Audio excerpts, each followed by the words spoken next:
a disponibilidade da professora Adriana Arcés e da professora Lúcia Costa, que gentilmente vieram falar de um assunto tão importante, né, que é a saúde óssea, né, na vida da mulher. Gostaria de agradecer muito a disponibilidade, com certeza vai ser uma aula muito boa. Então, eu vou chamar primeiro a professora Lúcia para apresentar a nossa convidada, a professora Adriana, e daí nós vamos dar início, então, à reunião. Obrigada. Então, nós vamos começar, então, essa reunião, e o tema de hoje é um tema que interessa a todos, né? Interessa a todos como médicos, interessa especialmente as médicas, né? Porque é uma condição que afeta muitas mulheres e que é muito comum no climatério. Então, é um assunto de extrema importância, que é a osteoporose. Bom, quem vai falar sobre esse assunto conosco é a professora Adriana Arcés Pedro. Ela é professora livre docente da pós-graduação aqui do nosso departamento, e ela é a vice-presidente da Comissão Nacional Especializada de Climatério da FEBRASCO. Então, é alguém que tem um conhecimento muito extenso sobre esse assunto, e com certeza ela vai nos falar, então, da osteoporose nas diversas fases da vida da mulher, né? Obrigada, Adriana. Obrigada. Bom, eu que agradeço o honroso convite do departamento para estar aqui hoje, principalmente a professora Lúcia, para vocês que estão mais novos e não sabem, ela foi a pioneira em estudar a saúde óssea dentro de um departamento de ginecologia. Desde o seu mestrado, né, do seu doutorado, exatamente. Então, ela começou já há muito tempo atrás estudando isso. E graças ao estímulo dela, a gente seguiu nessa escola. Tanto que a pós-graduação da Unicamp tem várias linhas, que estão aqui assinaladas, que versam sobre saúde óssea. Então, para os que têm intenção de fazer pós-graduação, olha a produção do Departamento de Saúde Óssea e Epidemiologia no Brasil, isso juntando todas as linhas de pesquisa. A parte de epidemiologia, a obstetrícia também publicou bastante coisa através tanto da Maria Laura como a Fernanda Surita, que deu uma linha bastante extensa de nutrição. Aqui também, uma da nutrição, da linha da Fernanda, gravidez e exercícios também. A gente tem a saúde óssea e tratamento, vários trabalhos do ambulatório de menopausa. A gente tem a ginecoendócrina, a Cristina, com vários trabalhos do hipogonadismo, na insuficiência ovariana, abertura, com a AEV, com a Lúcia, com a Ana Valadares. A gente tem alguns trabalhos na oncologia, câncer de mama. A gente tem, através do Báncaro, os trabalhos em relação ao transplante hepático, e o professor Barramontes e tudo, com toda essa linha de contracepção. Que eu saiba, é o departamento de ginecologia que mais produz artigos em saúde óssea. E, gente, esse é um levantamento que eu fiz só até 2019, que eu apresentei em Paris, no Mundial de Osteoporose lá, mostrando a importância do ginecologista e de um departamento forte como esse, que é o que a gente está pleiteando, a gente fazer parte da IOF no programa Universidades. E isso é uma coisa que já tem desde 2019, a gente plantando essa ideia dentro da IOF. Por que isso? Dentro da maior fundação internacional de osteoporose, praticamente de 300 sociedades, nós somos a única de ginecologia obstetrícia. E no congresso que acabou de acontecer em Londres, há 2 meses atrás, 4 dias de congresso, 10 salas simultâneas, nós da FEBRASCO fomos o único que tratamos a ginecologia dentro do congresso imenso como esse. Então, é a nossa sementinha da ginecologia. E o que eu quero que vocês vejam é uma cena como essa.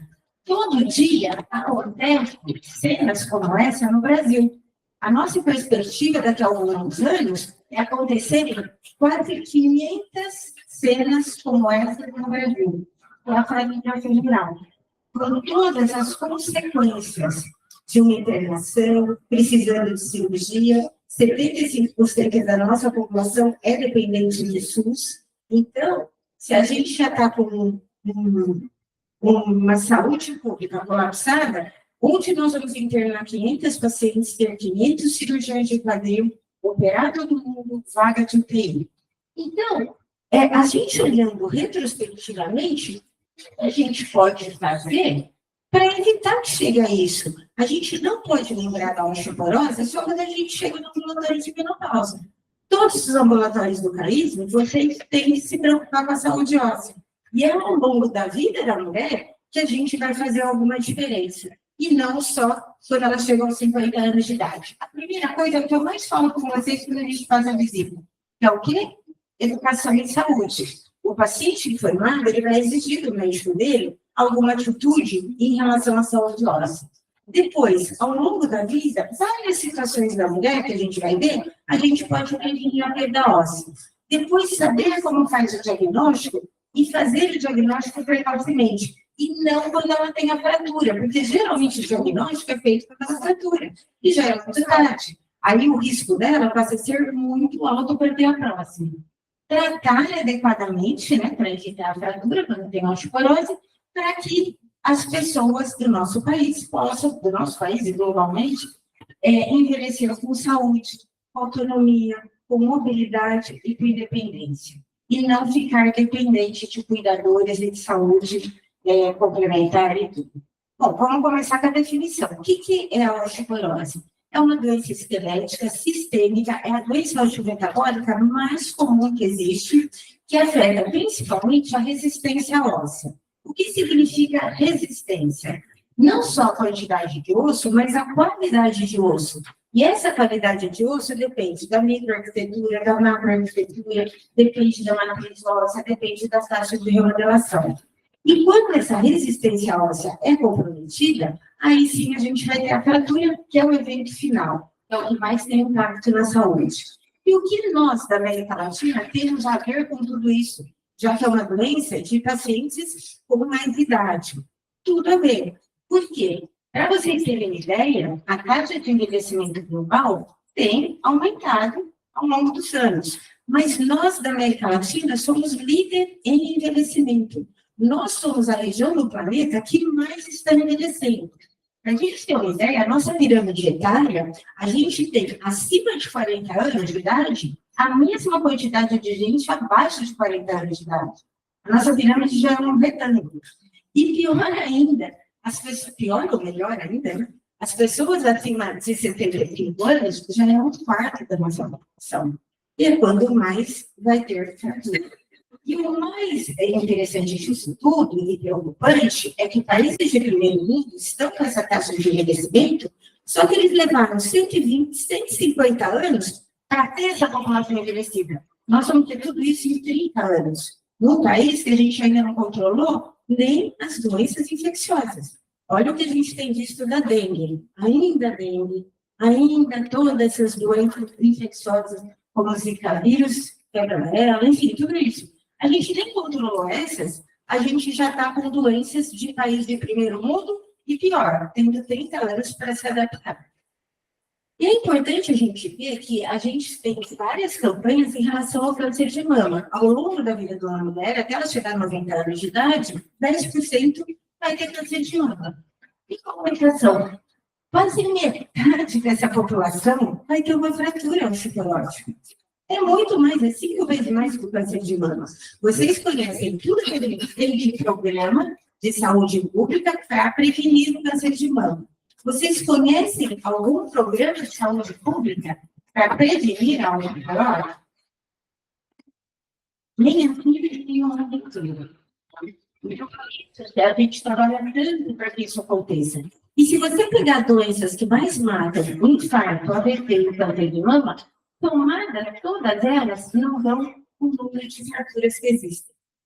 E se a gente vê custo, então, pior, esses são dados americanos. Eu vou pegar dado brasileiro. Isso é o que o SUS gastou para tratar o câncer de mama e para tratar a fratura. Olha como o custo de uma fratura é extremamente mais alto do que tratar um câncer de mama com toda a complexidade do tratamento do câncer. Então, são dados que até em termos de saúde pública a gente tem que se preocupar. Quando a gente fala em incidência de fratura, A mais comum de todas é a vertebral, e olha, gente, já começa aqui aos 50 anos, uma idade que a mulher está extremamente ativa. E a fratura vertebral, 70% delas é assintomática. É o que a gente faz no ambulatório que vocês viram, o quê? A busca ativa de fratura vertebral. A gente tem a fratura de antebraço, que ela é uma fratura muito importante, que ela é chamada fratura sentinela. Quando ela ocorre, em questão de 10 anos, vai acontecer a fratura de quadril, que é o que a gente quer prevenir. E a fratura de quadril, que é a mais importante em termos de mortalidade, morbidade, de dependência física.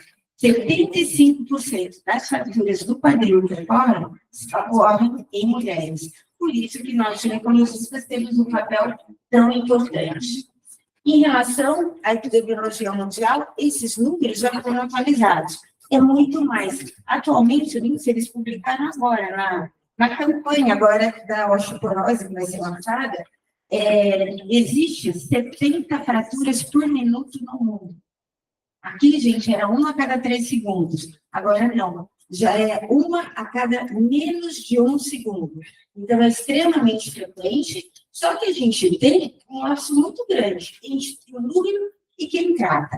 Olha só, uma a cada 5 mulheres recebe um diagnóstico. Então, tem um monte de gente que nem diagnóstico tem. Uma a cada 3 recebe tratamento após uma fratura. A pessoa foi fraturada, ela internou, fez uma cirurgia de alta complexidade, ela recebe alta sem receber tratamento. Vocês que já passaram pela clínica, vocês viram algum paciente que sofreu infarto, tá na UTI? Vocês estão, não, até o próximo infarto? Não, óbvio que não. Ela sai de lá, completamente a dor, estatina, aparece com antiagregante plaquetário. Por incrível que pareça, as mulheres recebem alta sem receber nenhum tratamento, mas nem suplementação de cálcio, nem orientação de reabilitação, nem de atividade física, nada.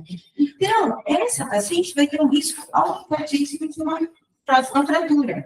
E isso, olha, não é praticamente, você viu, né? Uma a cada 3 só recebe tratamento, ou seja, a imensa maioria nem recebe.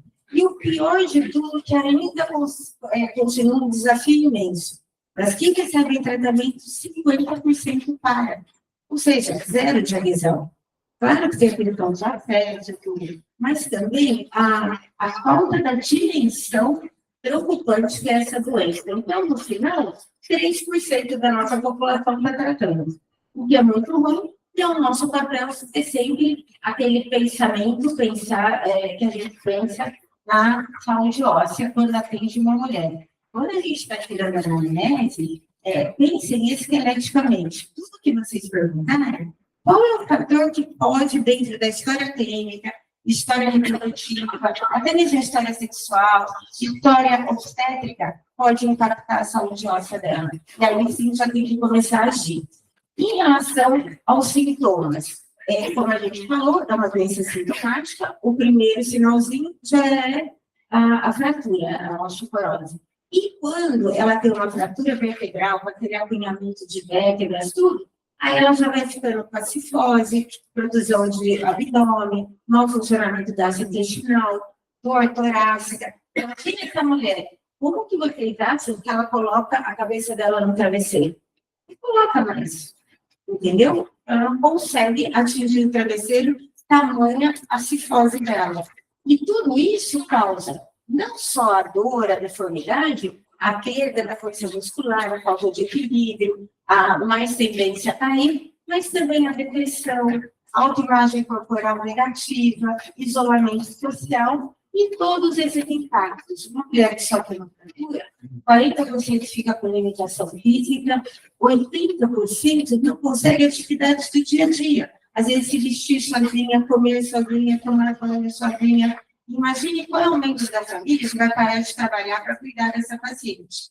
Então, é preocupante também pelo impacto da sociedade em relação ao tratamento e ao cuidado.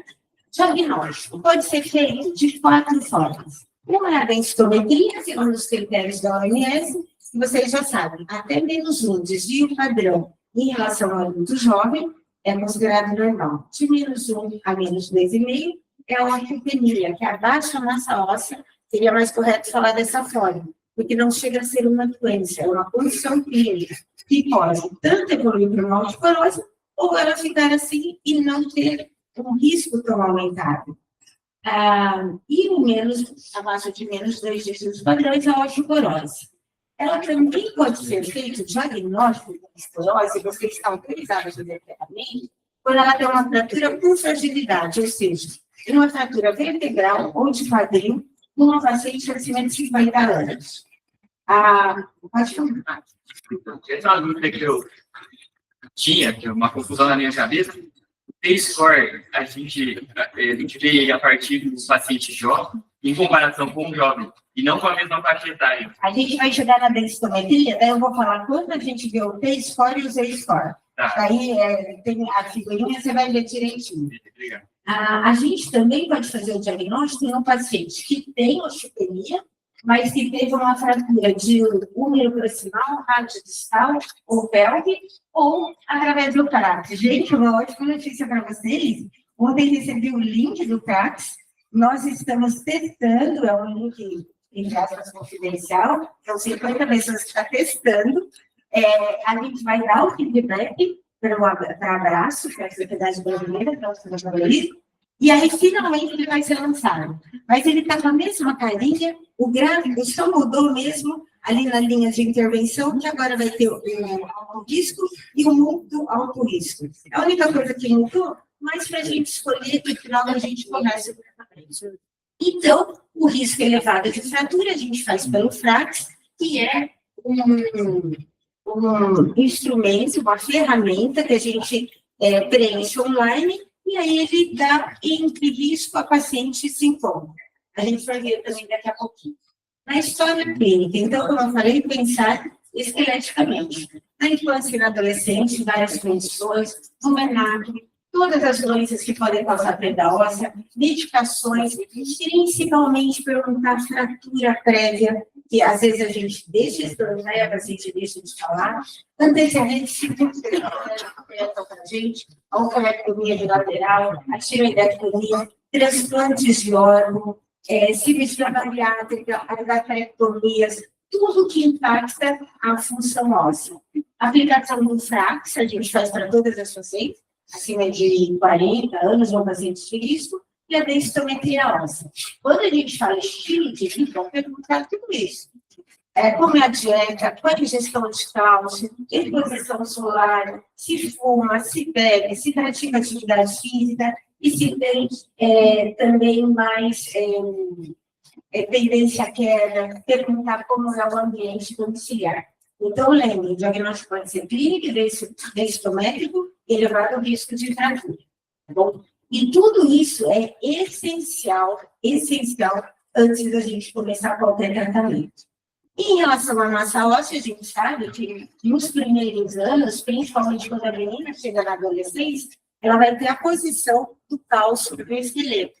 95% da massa óssea a gente atinge até os 18 anos de idade. A menina, ela atinge quase 80% no estadio 3 da telática. Então, quando a gente vê uma menina com M3, ela já tem quase a quantidade de cálcio que ela vai levar para o resto da vida dela. Então, quando a gente atender uma adolescente, for indicar um método contraceptivo, ver as medicações que está tomando, ver dieta, ver atividade física, isso é fundamental. Além do mais, no MENAC, o que a gente tem que prestar atenção? É a fase de platô. E a gente tem que impedir que ela perca a massa óssea no momento em que ela deve estar estável. E, novamente, medicações de uso, gravidezes sequenciais, métodos contraceptivos, e na pós-menopausa, quando perde estrogênio, perda mais rápida. Lembrando que o total de massa óssea que essa adolescente ganha é fator decisivo depois na hora de coronas que ela vai ter no clima médio. Na adolescência, tudo isso impacta a massa óssea. Mas aqui para a gente, o que é importante? Meninas com puberdade tardia, as meninas com dieta restritiva, as meninas anoréticas, com distúrbio alimentar, distúrbio hormonais, transdigerismo hormonal, a menorraia hipotalâmica, que também é comum na adolescência, e as doenças adquiridas, o câncer infantil, ou na adolescência, ou mesmo as doenças autoimunes. Isso tudo na adolescência. Então, a gente tem que ver tudo isso daqui que é importante. Morbidades associadas, medicações, contracepções, alterações hormonais e nutricionais e hábitos de vida. Gente, tem algum sistema aqui que não está incluído? Isso tudo é causa de osteoporose. Tudo. Eu disse assim para vocês, tem algum sistema do corpo humano? Tem aqui. Então, a osteoporose é uma doença de todas as especialidades médicas, todas, entendeu? Até a pessoa que faz transplante, tem hematologista, tem reumato, todo mundo. E não tem um lado bom e um lado ruim. Lado bom é que todo mundo devia saber isso e todo mundo devia se preocupar com a massa óssea. O lado ruim é aquele, é uma doença com muito dono, e aí todo mundo, eu acho que o genético está tratando, eu acho que o endócrino está tratando, e no fim ninguém trata, ninguém conversa seriamente com a paciente. E de quem é? Mas isso é importante. De quem que é, Adriana? Né? De quem que deve tratar? Todos. É uma doença de todo mundo. E às vezes, Gilmiro, quando existe ali uma inteligência de prescrição, ligar para o colega. Porque vira e mexe tem, né? Então aí liga e aí a gente diz para o tem muitos, não tem nenhum, né? Por isso que... Por exemplo, a mulher quem deveria ser referente? O ginecologista ou o reumato? O ginecologista acaba assumindo um papel realmente muito importante, porque a gente acompanha longitudinalmente. Aquelas pacientes ficam com a gente a vida inteira. Então, por a gente saber o histórico e ir intervindo em cada momento, no fim parece que a osteoporose é só nossa. E mesmo porque, gente, segundo o censo da Associação Médica Brasileira, nós somos em 30 mil médicos certificados como ginecologista.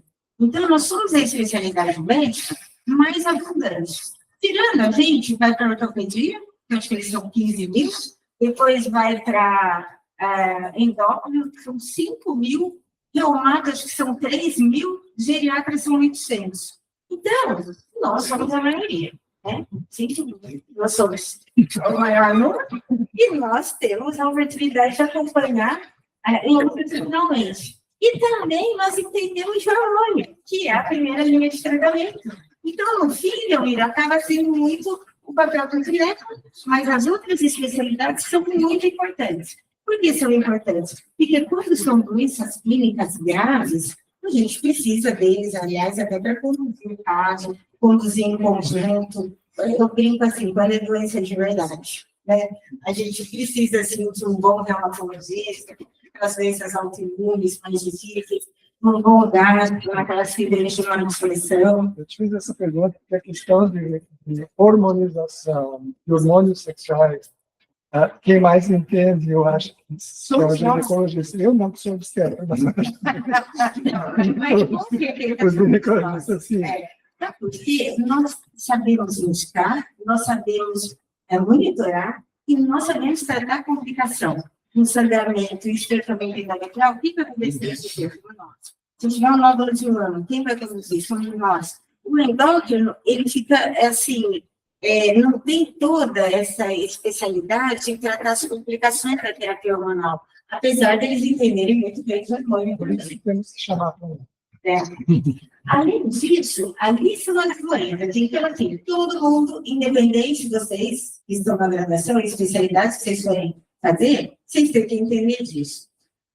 Medicações que levam a perda de massa óssea, os GNRH, que a gente usa bastante também, os inibidores de aromatase, o câncer de mama é o câncer mais comum no mundo, grande parte delas, 80% é hormônio dependente, e grande parte vai fazer uso do análogo do inibidor de aromatase até por 10 anos. Os glicocorticoides, a gente lembra, principalmente as doenças reumáticas, e a gente também utiliza, e a medicação mais utilizada no mundo, principalmente após a pandemia, que são os inibidores de recaptação de serotonina. Veja bem, a chance usar um inibidor de recaptação de serotonina em longo prazo, e a maioria em longo prazo, aumenta o risco de fratura em 1,7. Não é pouco, não, é bastante. Em relação ao câncer de mama, a pessoal da oncologia, o que é importante saber?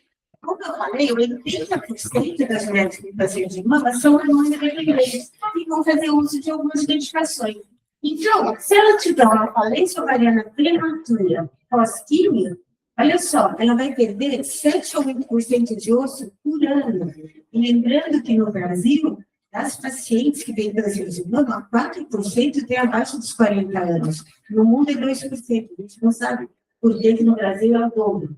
Inibidores aromatase GNRH, que a gente faz em mulher jovem para preservar a função ovariana e para ela não ter hiperestimulação, é quase 6%. Então, se tem GNRH, inibidores aromatase isolada é de 3% a 4%. Tanto que a mulher que usa inibidores de aromatase, ela tem um outro guideline para tratamento.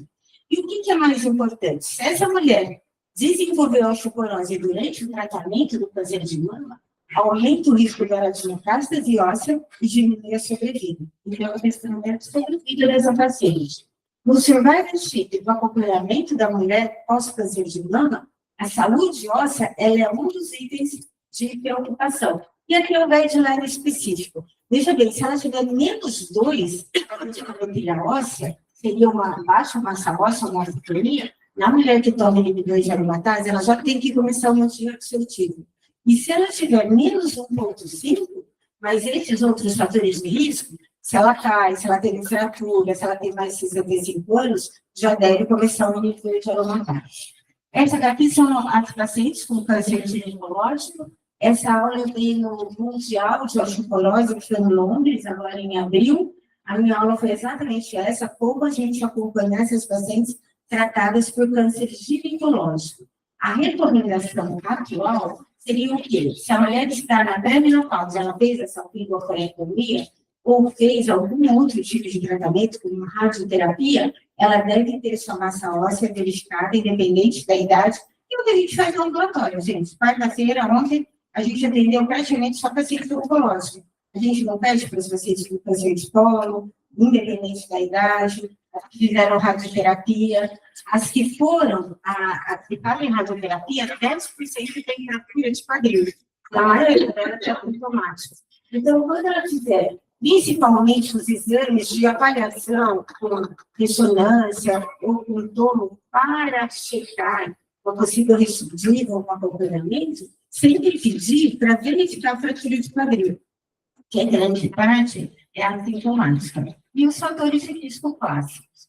Indicações de densitometria, essas são as indicações da Sociedade Internacional de Densitometria Clínica. E também está no PCDT de osteoporose, que foi publicado em outubro do ano passado. Isso aqui tudo é um clássico, mas eu lembro para vocês, mulheres na pré-menopausa, ou mulheres, independente de idade, que têm todas aquelas condições clínicas que eu acabei de falar, que é extenso. Todas teriam indicação. Tá bom? Inclusive, convênios médicos, eles reembolsam ou pagam a densitometria se tem alguma razão específica para fazer, que são todas aquelas fases. Quanto à densitometria, você que me perguntou, seria o que é a densitometria? Densitometria é um exame de absorçiometria de raio-x, em que tem aqui embaixo a emissão do raio-x, aqui a paciente deita e aqui faz a computação, tanto de partes moles como de tecido ósseo. Por isso que dá para ver também a composição corporal. É um ótimo exame, é baixa exposição, uma densitometria equivale a 1/10 de raio-x de tórax. É muito pouco e é excelente para ver massa óssea. Na paciente, no adulto jovem, aqui a diferença do T-score e do Z-score. Então, se é um paciente que já está na pós-menopausa, sempre a gente vai usar os T-score de acordo aqui com a MF, como a gente já falou. Os Z-score que a gente faz dentro da mesma idade, se tem principalmente adolescentes, adultos jovens e que não estão na menopausa. E você não fala em osteoporose ou osteopenia. Se está acima de -2, é normal, abaixo de -2, é baixa massa óssea. Quando a gente usa isso daqui para falar que essa pessoa tem osteoporose, se junto com a baixa massa óssea, ela tem uma fratura. Aí sim você tem o diagnóstico de osteoporose nessa adolescente, nesse adulto jovem, da mulher que não está na menopausa. Tá bom?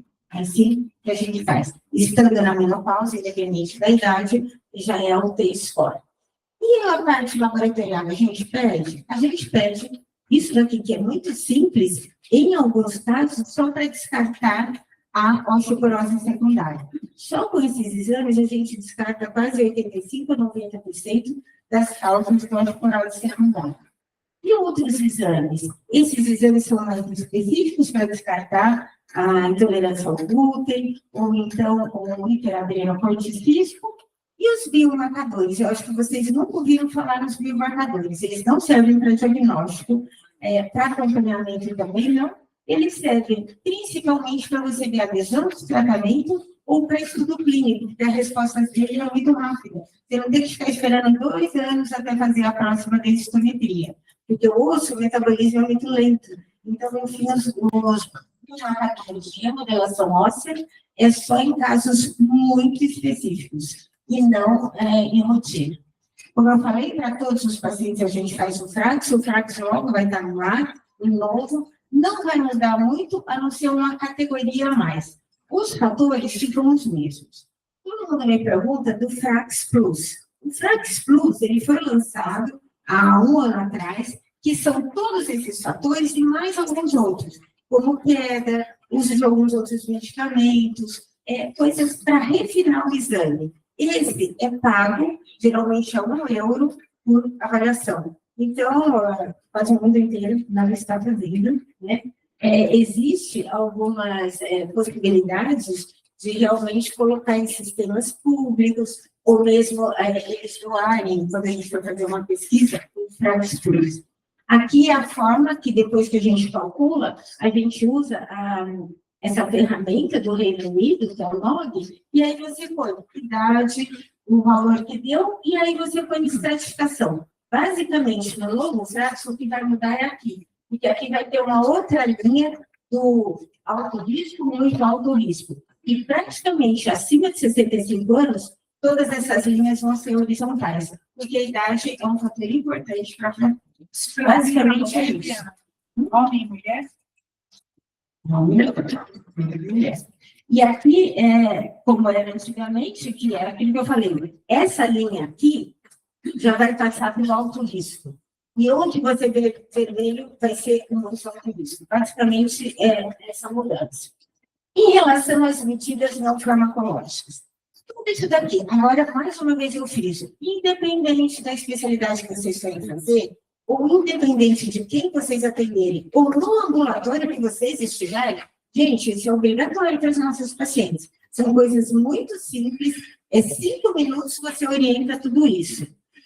São medidas essenciais. Todos os estudos pivotais que lançaram droga para o osteoporose, para tratamento, foram feitos sob essas condições. A gente nem sabe se essas drogas vão funcionar tão bem se você não tiver tudo isso daqui bem alinhado. Isso é fundamental. Vamos falar um pouquinho da alimentação. Quem toma leite e come derivados de leite diariamente, sendo 3 porções ao dia? Quem? Mas só 2, que maravilha! Olha, parabéns. Mas vocês estão igualzinhos, assim, a exceção do mundo. Vocês correspondem a 1% da população global. Só para vocês terem uma ideia, e principalmente no Brasil. O brasileiro não chega a comer mais de 400 a 500 miligramas de cálcio ao dia. Então, existe um déficit constante. Tá? Os que não gostam de leite, nem derivados, nem a forma desnatada, nem qualquer tipo de forma de leite, né? Aí seria bom ou ouvir as bolas não lácteas, ou então, dependendo do caso, suplementar. Bom, a dieta é super importante, principalmente para aquela menina do pico da massa óssea, a gestante, a lactante e também a mulher na pós-menopausa. O que seria uma dieta amiga do osso? Comer proteína, mais ou menos 1 grama por quilo de peso, porque lembra que é uma matriz óssea feita de proteína. O cálcio, dependendo da faixa etária, de 800 a 1.200, gestante, a OMS recomenda até mais, 1.500, e alguns boletins da OMS até 2 gramas de cálcio durante a gestação, e na pós-menopausa 1,2. frutas e vegetais, 5 porções ao dia, produtos lácteos de 2 a 3 porções e ingestão limitada de sódio. Isso é uma dieta amiga do osso. Em relação ao cálcio, como eu falei, dependendo da fase da vida, é uma necessidade diferente. Lembrar principalmente da adolescente, da mulher na pós-menopausa e gestação e lactação. Aqui seria a recomendação desse manual da OMS e as vantagens de você suplementar o cálcio, principalmente em países onde a dieta é muito baixa, e isso inclui o Brasil. Vocês já fazem na rotina de pré-natal, né? A Fernanda tem uma linha muito bonita de alimentação, de toda essa parte. Ela apresentou no Mundial de Osteoporose, de fevereiro, um trabalho agora, em 2019, tanto em adolescente como na mulher em idade mortal. Em relação a quem gestão diária, como realmente não alcança, aí a gente precisa suplementar. Como que a gente faz? Primeiro, ver o conteúdo mineral do osso, que isso tem uma ferramenta, mas é muito fácil. Uma perguntinha, se ela comer 3 porções de leite ou laticínios ao dia, não precisa. Se ela não comer, essa tabelinha que a gente usa para fazer o cálcio. Se ela não comer, a gente estimula uma dieta rica em cálcio. Se mesmo assim ela não conseguir, a gente ainda vê todos os fatores que a gente pode melhorar na ingestão do cálcio. E se por último ela não conseguir de forma alguma, aí a gente pensa em suplementar. Aqui existem diferentes indicações, dependendo dos sais de cálcio, mais utilizada no mundo em pesquisa clínica é o carbonato. Mas muitas vezes ele não é tão tolerável, então a gente passa para as outras formas, que é o citrato de cálcio malato ou fosfato. E aí também adequar o tipo de suplementação. Tem pó, tem tablete mastigável de saborosinho até bem palatável, chocolate, cappuccino, caramelo, tudo sem açúcar. Tem a aprovação da Sociedade Brasileira de Diabetes e tem a forma comprimido também. Em relação à hipoglicemia, o mundo também é insuficiente, mesmo num país como o nosso, com só o ano inteiro, muitas das pacientes ainda têm hipoglicemia e prestar atenção nessas pacientes de maior risco, que são essas daqui, idoso, a que tem osteoporose, doença digestiva, a gestante, a mulher que amamenta, todas essas, elas merecem atenção maior. O valor de referência é entre 30 a 60, nível plasmático, e aqui as fontes. É muito difícil a gente conseguir com a dieta, para dizer quase impossível as quantidades que teria que comer para ter suficiência de vitamina D. Então, uma boa opção no país como o nosso é tomar sol em 10 a 15% de área do corpo exposta, sem filtro solar, proteger o rosto, a mão, mas isso, dependendo do fototipo, 10 minutinhos até 30 minutos, se a pele for muito escura, você consegue converter até 30 miligramas de vitamina D. Caso contrário, a gente faz a suplementação. Essa é a recomendação da Sociedade Internacional de Endócrino.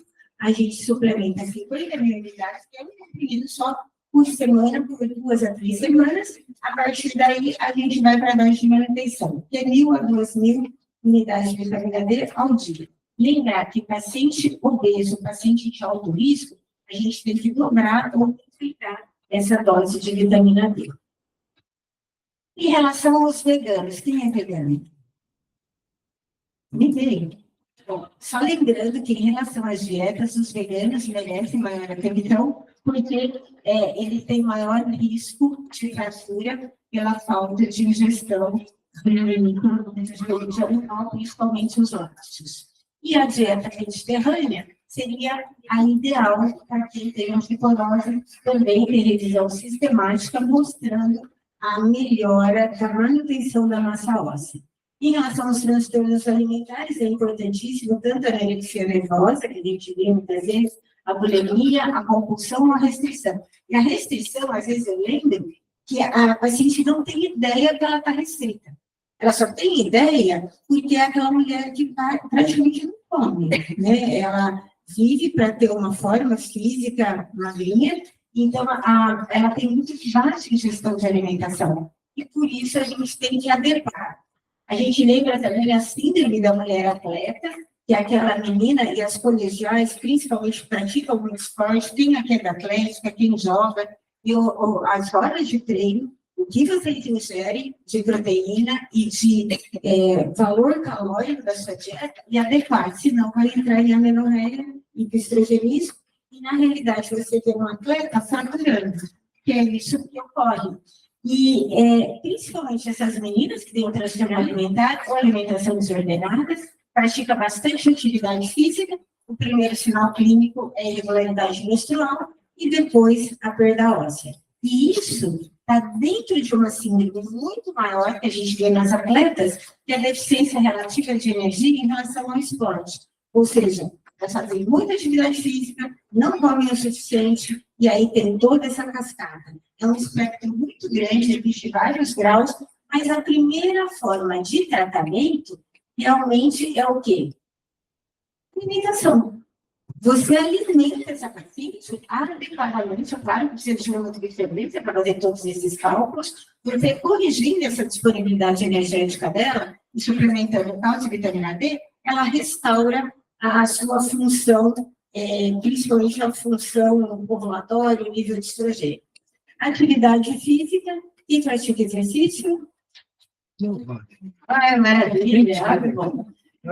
Para massa óssea, desde que a paciente não tem osteoporose, exercícios de alto impacto, lembrar que nas idosas tem que ser adequado, claro, a função cardiorrespiratória delas, e também a adequação do exercício para aquela paciente. A gente teve paciente que no primeiro dia de academia, o professor pôs para fazer 400 abdominais, que ela tinha que exercer o abdômen, por causa do fortalecimento do core, né, por causa da fratura, da possível fratura vertebral. Nessa mesma aula, ela fraturou 4 costelas. Então, tomar muito cuidado, porque nós temos que até ter que fazer atividade física. No paciente com osteoporose, ela não deve ficar fazendo tanta flexão, nem torção do tronco, nem ficar pulando, nem fazer crossfit, então, nem ficar dobrando para pegar os objetos. Tudo isso a gente orienta durante a consulta. Outro dia eu atendi uma paciente que eu falei que ela tinha que fazer atividade física, ela foi praticar gol. A cara de golpe dela é uma fratura vertebral, não dá. Então, adequar o paciente de acordo com a massa óssea.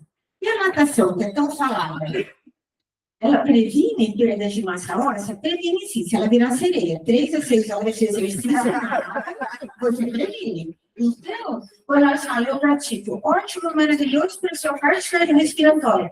Mas para a massa óssea, você precisa 6 horas de treino na água mesmo, para você manter a massa óssea. E, é claro, vocês não vão fazer, essa daqui, a mulher mais idosa do mundo, de paraquedas, eu quero que, gente, a aterrissagem dela como foi suave. Eu falei, no ar, sem a gravidade, tudo, mas a hora que ela impactar no chão, teve que ela impacta em cima do colo do instrutor.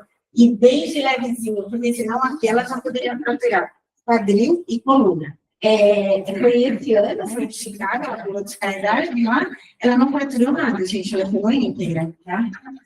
Lembrar também da yoga, e também todos esses exercícios de alongamento, que é importantíssimo para a saúde articular. E é claro que uma pessoa com osteoporose jamais vai fazer isso. Então, sempre quem é um instrutor precisa estar sabendo de tudo isso.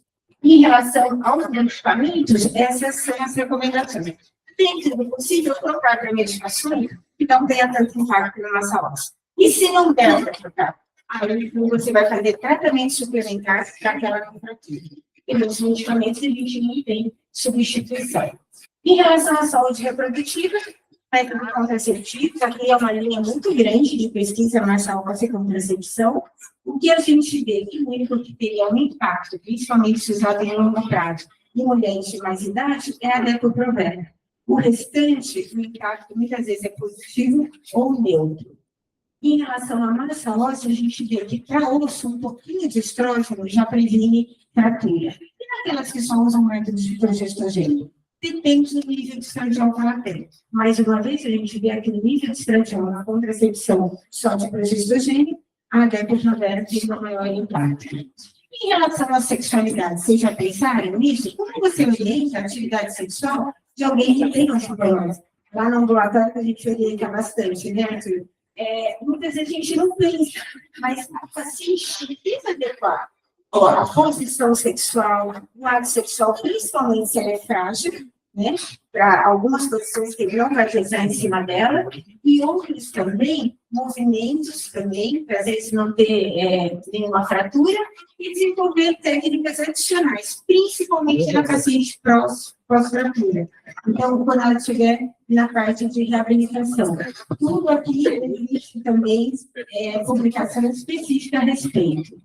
Prevenção de quedas, vocês viram, né? Independente da especialidade que vocês vão fazer, até se for anatomista, viu que você vai, né, prevenir. As quedas, né, que são fundamentais, todos esses são fatores de risco da queda. Então, quando tem um idoso, a gente faz tudo isso. E lembrar que queda, veja bem, é causa de óbito em idoso, mas 40% de óbito. Então, prevenir a sarcopenia, manter a amplitude articular, a vitamina D também previne quedas. Aqui a gente tem, no braço, algo bem assim, fácil de ver. Isso daqui a gente indica para o paciente, ele vai clicando em cada cômodo da casa e vai dando a orientação de como prevenir quedas em casa, porque 70% ocorre na própria casa. Existe também o manual do Ministério da Saúde, aquele preventivo crime da ambulatório, e existe também a Casa Segura, que é da IOS, mas está no site da Febrasg. E tudo isso que eu falei, existe verdade? Existe. Todas essas sociedades têm o nível de recomendação e o nível de evidência de cada uma dessas coisas que eu falei. Então, realmente faz parte. Por isso que uma prescrição de osteoporose, você leva o quê? Umas 8 páginas para fazer. Porque tudo isso você tem que orientar quando você trata um paciente com osteoporose. Em relação à medicação, isso é mais por residência, aqui a gente tem um arsenal gigantesco, e a boa notícia é que tudo está no SUS, com exceção do denosumab. Então, todas essas medicações foram aprovadas no PCDT da osteoporose em outubro agora de 2023. A gente tem, né, toda essa documentação. A única coisa é que tem algumas indicações precisas. Por exemplo, usar o denosumab, que é o último que foi lançado, que é um anticorpo monoclonal, que ele diminui a reabsorção e aumenta a formação. Seria a medicação mais potente para ganhar osso. Mas, no PCDT, só está indicado mulheres acima de 50 anos e também mulheres que iniciaram de tratamento e múltiplas fraturas. E dentro desse PCDT já tem o termo de consentimento para a gente imprimir e preencher quando dá a prescrição para o paciente. Aqui está o link para vocês acessarem. E esse também está no protocolo do Ministério da Saúde, mas é tudo que a gente falou. Quem tem osteoporose, principalmente de fratura, ou já fraturou, são as pessoas que devem tratar. Como que a gente escolhe nesse arsenal? Com esses 3 itens, a gente estratifica risco. Tem a moderado, alto e muito alto. Sendo que essa categoria de muito alto é que foi incluído no FRAX atual, no novo FRAX que vai ser lançado. E em cada uma dessas categorias, a gente faz o uso da medicação. Então, por exemplo, baixo risco ou risco moderado, a terapia hormonal, se tiver indicação, se tiver sintomas, se tiver na janela de oportunidade, se não tiver contraindicação, e principalmente se ela tiver outras indicações, como todo aquele vasto combo de benefícios que a gente tem para a terapia hormonal. O alto risco no antiabsortivo, os bifosfonatos, todos estão praticamente no PCDT, inclusive o epidemose, o ledranato, só o denosumab que ainda não entrou no PCDT. E muito alto risco, você vai dar uma anabólica, 1 a 2 anos, dependendo do que você escolher, até enfaratida, ou então o romosozumab, e aí manter por 1 ano o romosozumab, 2 anos até enfaratida, e aí em seguida o antiabsortivo. Terapia hormonal, independente do que a gente usar, inclusive os SERMs, todos são, têm eficácia, efetividade para a prevenção de fratura. E só lembrando, os estrogênios são doses dependentes, quanto maior a dose, maior a prevenção, independente da via oral, via transdérmica, todos previnem. E uma coisa muito interessante, e quando você para a terapia hormonal, isso um dia vai parar. Você tem uma queda da massa óssea, mas nunca essa mulher vai chegar no mesmo nível de massa óssea do que aquela mulher que realizou. E o mais interessante, que foi publicado uns 2 anos atrás, no estudo da Johanna Nelson, que é uma epidemiologista que mais estuda toda a questão da menopausa, um estudo lindo das mulheres do WHI que pararam a terapia hormonal. Ela estudou essas mulheres 13 anos após a parada da terapia hormonal. Ainda assim, elas têm proteção contra a fratura daquelas mulheres que não podiam. Então, o efeito em longo prazo é gigantesco. Os bifosfonatos e o denosumab, que são drogas antiabsortivas, os mecanismos já são completamente diferentes. O anticorpo monoclonal, ele age de forma semelhante à osteoprotegerina. Ela liga no ranking ligante, não deixando formar osteoclasto e fazendo com que o osteoclasto maduro vá para a apoptose, é uma morte programada dele. Então, é dessa forma que diminui a reabsorção óssea. E os bifosfonatos são mecanismos totalmente diferentes. Eles têm alta afinidade pela hidroxiapatita, quando o osteoclasto é que nem um cavalo de Troia. Ele fagocita a hidroxiapatita, ele destrói o sistema enzimático, e aí esse osteoclasto, ele morre, vai para a apoptose. Então, dessa forma, é que eles param a reabsorção. Todos os bifosfonatos são efetivos na fratura vertebral, na fratura femoral, só o bandeironato não foi adequadamente estudado. E por quanto tempo a gente usa o bifosfonato?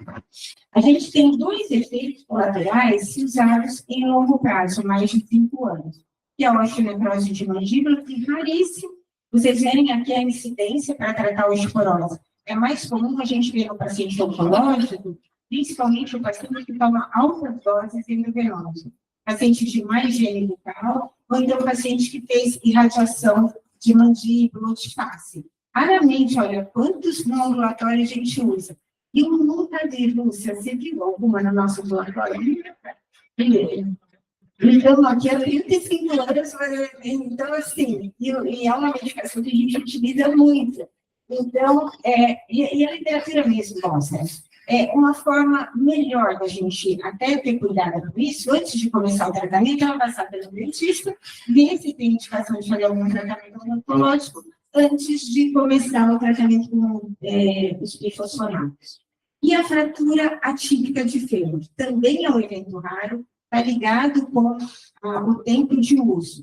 Mas lembrar que se essa paciente for alto risco de fratura, quem é alto risco de fratura? Quem fraturou durante o tratamento ou quem tem osteoporose do quadril? Esses, a presença de uma osteoporose ligada, uma fratura ligada à osteoporose é imensamente maior do que uma ligada ao efeito colateral do bifosfonato. Então, nessas 2 circunstâncias, a gente vai para 5 ou 10 anos de tratamento. Se for endovenoso, 6 anos, se for geral, 10 anos. E tudo tem que pesar risco e benefício. E com o denosumab? O denosumab é extremamente potente em ter um ganho sustentado de massa óssea. Esse é o maior estudo, 10 anos de estudo, que é o FREEDOM.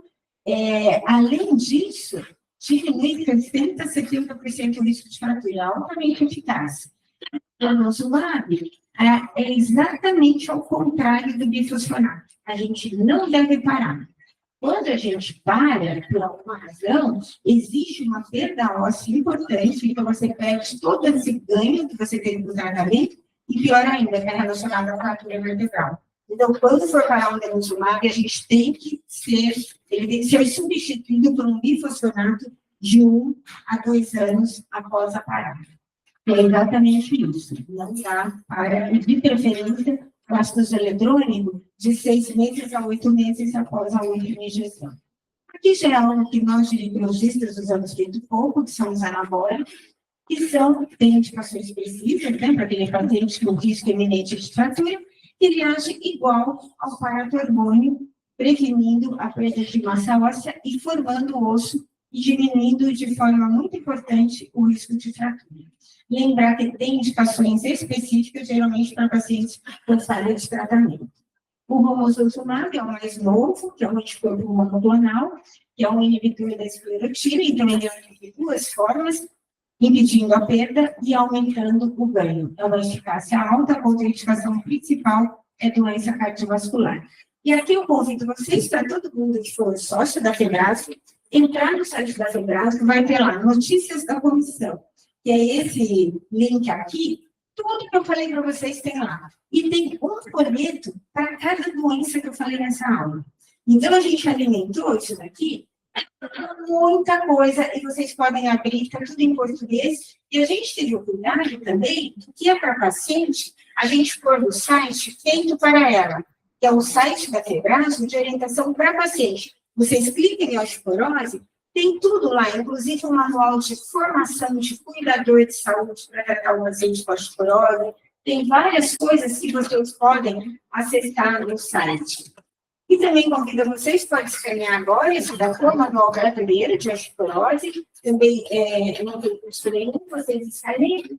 Tudo que eu falei está também no Manual Brasileiro de Osteoporose. Aliás, várias figuras são desse manual. É um manual super simples, para qualquer especialidade dele. Os alunos também lerem. Depois de cada capítulo, tem assim, a gente fez um quadrinho de resumo de cada coisa, tem todos os tratamentos, todos os fatores de risco, é para vocês se deliciarem, 130 páginas, 23 capítulos, para ler à vontade e se tornar um médico amigo do osso.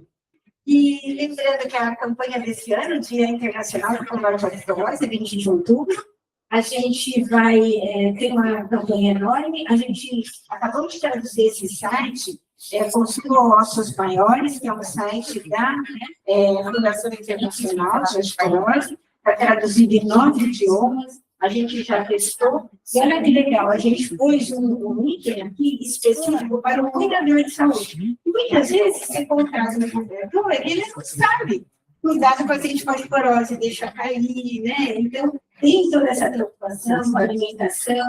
Então, e a gente também está no programa, aí dentro da Sociedade Internacional, de ter cursos para cuidadores. Na América Latina, a gente está um pouco adiantado em relação a isso. E eu queria terminar com uma questão, 15 dias atrás, a gente teve uma reunião internacional, só na América Latina, em que a gente tinha 3 pacientes de cada país conversando com a cúpula da Osteoporose Foundation. E para elas darem a visão delas. Então, no Brasil, eu fiz essa seleção, mas cada país não. E uma paciente brasileira, que no final foi funcionária da minha empresa, já se aposentou, ela falou uma coisa muito bonita que impactou muito. Ela, na reunião, eles queriam saber qual a dificuldade de tratar a osteoporose, se elas tratavam, se faziam remédios, se tinha efeito colateral. Ela virou e falou assim, olha, eu sou uma sobrevivente com câncer de mama. Eu fui diagnosticada com câncer de mama bilateral, estadio inicial, estou curada há 15 anos. E eu tenho osteoporose e estou fazendo tratamento, e não tive nenhuma fratura. Eu fui curada de uma doença letal tão importante, porque veio dessa magnitude da osteoporose, não existe ainda uma campanha mundial. Isso impactou muito até mesmo a fundação, e sempre está no sentido de implantar as saúdes públicas, levar, a gente teve a gente foi até Brasília, na Câmara da Idosa, apresentando estudo sobre osteoporose, política pública, a calculadora de custo que o Ministério da Saúde tem com cada tratura, mas seria que ainda é muito difícil engajar. Queria ver de vocês têm alguma solução? Como que a gente pode engajar uma campanha pública para prevenção da osteoporose no Brasil, prevenção da fratura? Eu tenho algumas ideias que eu acho que a gente está falando sempre das mesmas pessoas. Eu acho que o ideal é a gente falar com o paciente. A educação de saúde, para que o paciente tenha noção. Eu acho que a questão das outras doenças que tem campanha, o paciente conhece a doença. Ele pergunta para o médico dele. Diferente da osteoporose, que ninguém parece que não ouviu falar, e esquece de lembrar o médico que ele teve que pensar em osso. Então, penso dessa forma. Se algum de vocês, mentes mais novas, brilhantes, que agora acabaram de ver assim, foram envolvidos, e eu quero que vocês abracem essa causa, se vocês têm alguma ideia diferente. Se tiver, vem falar com a gente, comigo, com a professora Lúcia, para a gente pensar, ou começar aqui dentro do país. Eu estava falando com a Maria Laura outro dia, para a gente fazer um webinar, um seminário, alguma coisa de osteoporose nesse semestre na pós-graduação. A IOF também apoia isso, para qualificar, se tiver alguma coisa assim. Ou, eu estava falando com a Lúcia, dentro do curso da menopausa, né, que a gente tem plano de fazer, se quiser uma coisa específica do osso. Então, começar por aqui, mas que vocês também sejam de produtores de toda essa ideia. Tá bom? Muito obrigada.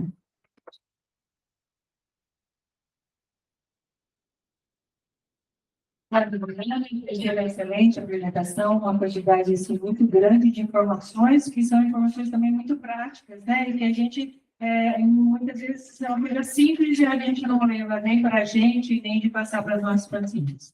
Então, eu vou abrir para perguntas. A gente tem uma pergunta que eles ouviram. Não é pergunta.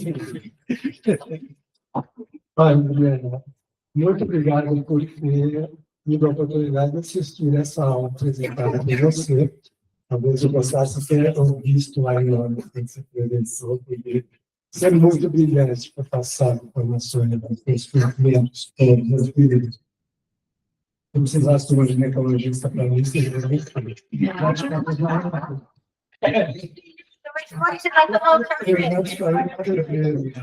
Eu muita admiração pela atuar, tanto dentro da Unicamp quanto no sua vida privada. Admiro muito a presença do Luiz Otávio aqui, acompanhando isso. Demonstra o quanto vocês são um casal parceiro. A tua aula foi de um brilhantismo muito grande, mas é tanto conteúdo, que realmente, às vezes, a gente poderia dividir em 2 ou 3 apresentações para que a gente pudesse captar mais. Mas eu tive muito cuidado de enfatizar 2 pontos que são fundamentais, que um é a questão da alimentação, outro do exercício apropriado para cada idade. Né? A nossa história é muito importante.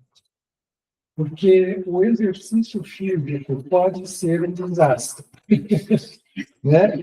A depender do momento em que você está indicando e de quem está orientando nesse processo, né?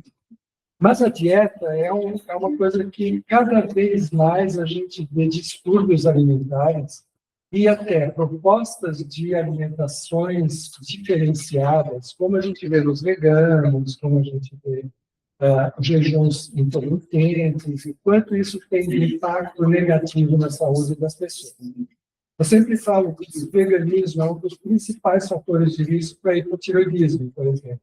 Porque a gente come álcool que tem o iodo, que é a formação do hormônio. Então, a tua apresentação é um movimento que se consegue, apesar de tantos dados e de tantas novidades terapêuticas que tem, enfatizar aquilo que cada um de nós pode ter como referência para a orientação dos nossos pacientes, dado que nós não somos especialistas, que é a questão de uma dieta rica em cálcio, sem necessariamente ser leite. Eu gosto muito de leite, então tomo muito sem lactose, porque tenho intolerância, mas enfim. Eu acho que a gente aprende isso. E a questão do exercício físico, que você dá uma ênfase muito específica. Então, meus parabéns, eu cheguei um pouco atrasado, fiquei com remorso, mas é que a gente tinha reuniões importantes nas áreas mais difíceis. Parabéns, muito obrigado, um abraço grande para você, por isso, de presente. Desculpem. Você que foi meu professor aqui também, né, e tudo, né, nas suas orientações, você não sabe a minha alegria de ouvir suas palavras. Olha, é algo que fica assim no coração. Muito obrigada. Bom, né? Bom a gente ouvir dentro de casa mesmo, né? Um reconhecimento, assim, do trabalho que a gente teve aí. Ela fez ao longo da vida toda. Alguém, alguma pergunta mais? Alguém gostaria? Só para falar, cada slide que vocês viram, cada slide é uma aula inteira. Aí ontem a gente veio para São Paulo, eu voltei, né, era 1h, eu falei, eu tenho 150 aulas, eu queria um slide de cada aula, não chega. Não, faz uma para cada. Aí você começa a abrir as aulas, você fala, mas isso é lindo, mas isso tem que mostrar. Por exemplo, você tem uma aula só de gravidez, uma aula só de lactação, uma aula só de menopausa. Cada remedinho que vocês viram aqui, eu tenho uma aula de cada remedinho, mas assim, do aspecto só de eficácia, do aspecto só de efeito colateral. Então, assim, é um mundo. Então, eu selecionar 130 slides, gente, foi missão quase que impossível. Chegou uma hora, eles já estavam chegando. Eu estou indo dormir, não estou mais nem voltando. Parecer. Doutora, eu queria, pensando um pouco nessa pergunta que a senhora falou no final, assim, dos desafios, né, da gente conseguir tornar esse assunto mais em foco aí da nossa população, eu acho que nós, assim, como livros, etc., a gente tem, acho que mais sucesso em relação às outras áreas, principalmente com prevenção de câncer de colo e câncer de mama. E eu estava pensando, inclusive, assim, que uma das coisas que talvez não seja a melhor estratégia, mas que acaba fazendo a população ficar um pouco mais protagonista desse processo são os mutirões, que aparecem, de repente, tem um mutirão lá da mamografia, toda uma mamografia dele mesmo que não precisa, do qual tem um monte de gente que faz para manipular o anual. A verdade, a minha dúvida é assim, a gente sabe, inclusive aqui no nosso serviço, que nem densitometria não é uma coisa tão disponível. E nem pensando em mutirão, assim, se a gente pensasse em fazer densitometria para todo mundo acima de 65, homem 70, o sistema de saúde, o SUS, consegue abranger isso para a população geral? Da gente fala assim, não, agora vai ser estratégia de saúde pública e todo mundo vai ter densitometria. Isso sairia? Assim? Então, a Lúcia tem um dado, lembra? Que ela mostra no sistema SUS quantos densitômetros existe por milhão. O preconizado pelo próprio nosso Ministério da Saúde são 7 densitômetros para cada 1 milhão de habitantes. A gente tem um densitômetro, a gente tem um densitômetro para cada 1 milhão de habitantes no sistema SUS. No sistema privado, a gente tem 22 densitômetros. Esse dado a Lúcia viu alguns anos atrás, agora, em 2021, a gente fez um audito trajetório da América Latina para rever esses dados. Não mudou nada. Está tudo igual. Só que a gente tem uma portaria ministerial que foi renovada agora em outubro, mostrando exatamente o contrário, que eles preconizam. Mas você vê a dificuldade nossa em ter uma densitometria. Então, por isso que eu falo, políticas em saúde, que a gente foi na Câmara de Idosos, apresentou o projeto e tudo, mas é um projeto que já faz 3 anos não saiu do papel, entendeu? Então, tudo é muito devagar. Por isso que eu acho que a conscientização da população e a exigência da população, eu acho que é que realmente engaja. Posso estar errada, mas eu acho que eu iria pela outra via agora. Eu acho que já tiveram algumas campanhas da DART, né, que é a Petição Brasileira do Jornalismo, em shopping center, em comunidade, sobre rastreamento, mas com ultrassom de calcânio. E assim, muito inferior para o diagnóstico, né? Isso, a gente sabe que a densitometria é o melhor, mas é uma forma de fazer mutirão, chamar a atenção para as pessoas sobre isso e dá para fazer uma certa triagem, né? Então, acho que tem, de vez em quando, tem umas campanhas, mas não para densitometria, porque eu acho que essa realmente, felizmente, vai ser viável. O que a gente teve, há uns 2 anos atrás, no abraço, é aquele checklist para a escolose da IOS também. E também o FRAX, que no ano passado foi o FRAX, o mutirão e o FRAX. Dentro da linha de intervenção, foi o seu médico.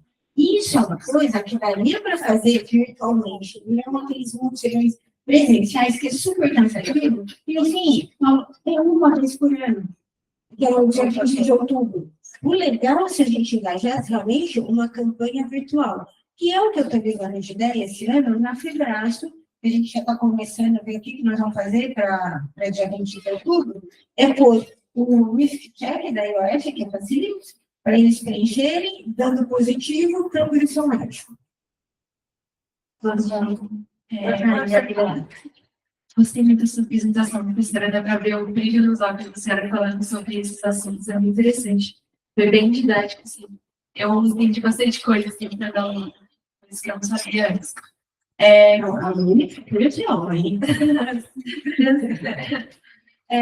Mas a minha dúvida é a seguinte, já que, como a gente tem uma disponibilidade, assim, muito difícil acesso à densitometria, até para pacientes daqui, esses dias a gente foi atender no ambulatório das pacientes, tomam tarde, por exemplo, e a gente não conseguiu pedir densitometria para elas aqui. A gente teve que pedir pelo E vendo essa dificuldade de acesso, mesmo para a população de muito risco, até qual tipo de tratamento eu posso fazer para um paciente que tiver esses fatores de risco, que tiver algum fator de risco mais elevado, sem a densitometria óssea?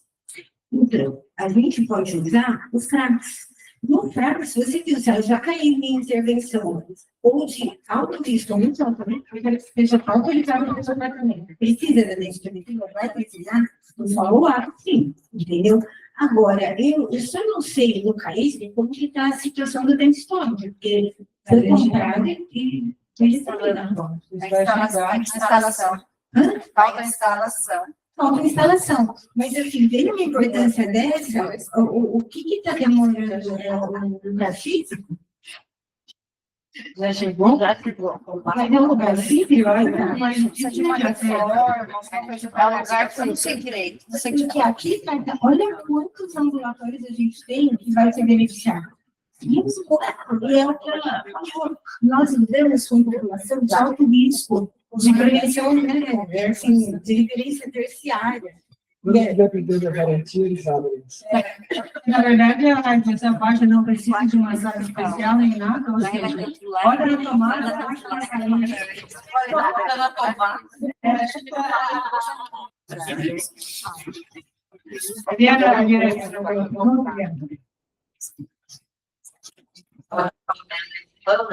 Como eu também cheguei logo no começo, eu não sei se você citou, mas nós temos essa demanda contínua que basicamente todos os pacientes que querem vir para nós, portadores de HIV, todos têm autopsia. E hoje nós uma proporção enorme, de uma população muito especificamente necessitada.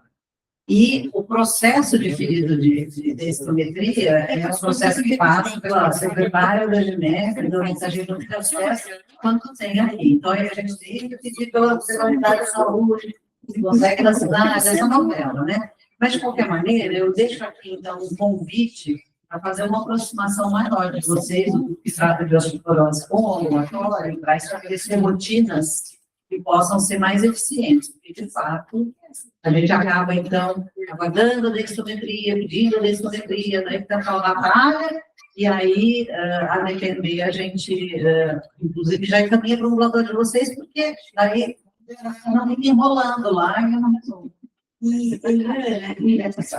Só uma coisa que eu perguntar, a moça adiantou, mas lembra daqueles tempos que a gente tinha uns densitometria, botar o bracinho lá, aquele negócio não serve? Serve para alguma coisa? Agora é o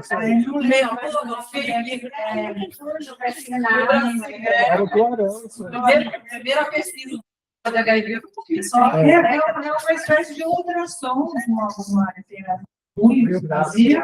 Eu nem sei se ele existe mais. Tá vendo? Foi com ele?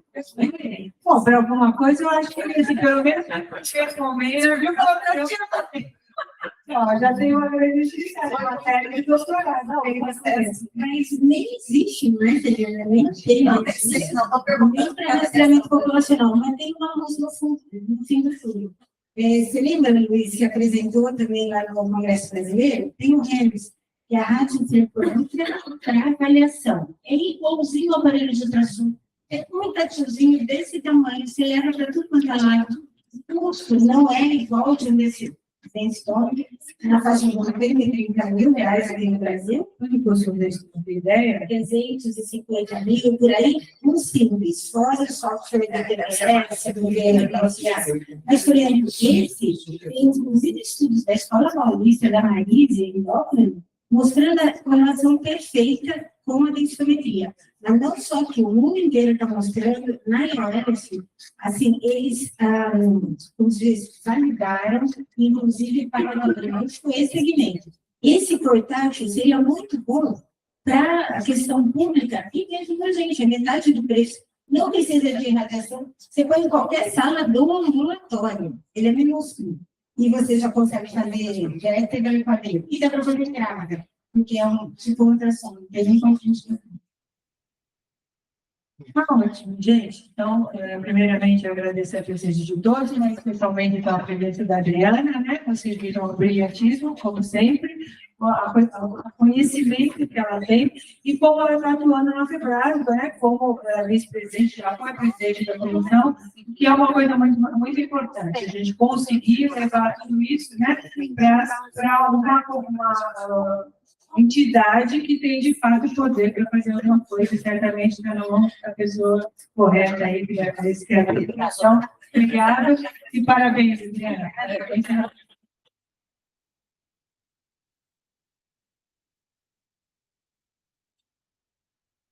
Obrigada, Diana. Obrigada, Lúcia, mais uma vez.